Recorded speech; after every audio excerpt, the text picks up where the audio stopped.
The moving average is one of the most commonly used technical indicators.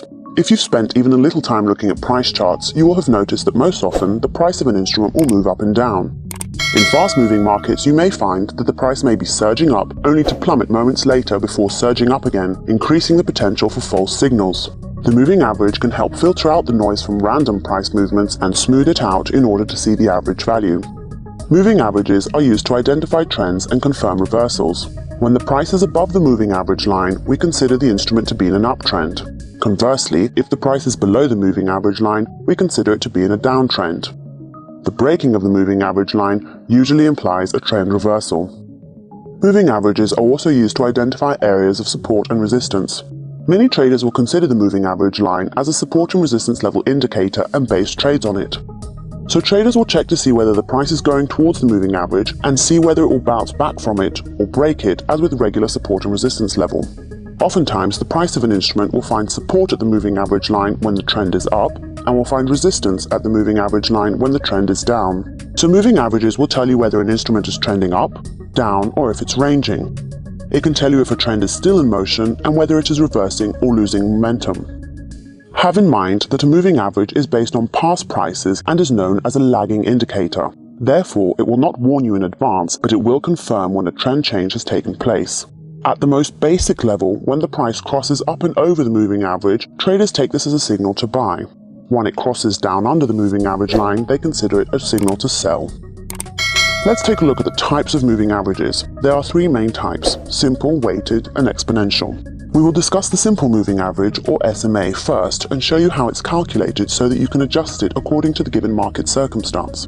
So if you wanted to plot a 10-day simple moving average, you would add the closing prices of the last 10 days and divide by 10. This calculation gives equal weight to each day. It's called a moving average as the oldest price is dropped each time a new period becomes available, in this way ensuring that the average is based only on the last X number of periods, in our example for the last 10 days. Have in mind that the longer the simple moving average period, the more it lags and the slower it is to react to the most recent price movement. And this brings us to its downside. As equal weight is given to all periods considered in the calculation, the simple moving average is slower to respond to rapid price changes that might prove to be important. So how can you counter this? With another type of moving average, either a weighted or an exponential moving average. The weighted and exponential moving averages are calculated differently from one another, but both types give more weight to recent periods and thus more emphasis on what traders are doing at the moment.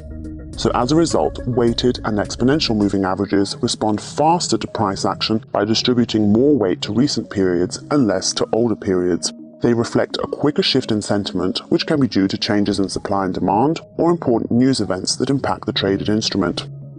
To illustrate what we mean, if you were to plot an exponential moving average and a simple moving average on a chart, you will see that the exponential moving average is closer to the current price than the simple moving average. Apart from the type of moving average, you also have to decide on the time period. This will largely depend on the type of trend you are analyzing. Here are some guidelines for commonly used time periods: 10 to 20 for short-term trends, 50 for mid-term, and 200 for long-term trends are typically used.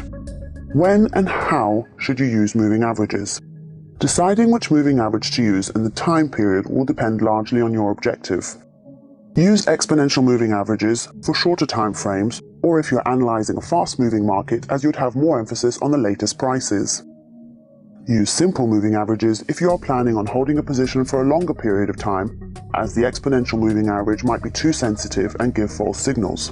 You should also use simple moving averages if you'd just like to filter out the noise from random price fluctuations to determine the overall market direction. Thank you for watching this tutorial on moving averages. Our next video will focus on how to trade using moving averages. Don't forget to subscribe to our YouTube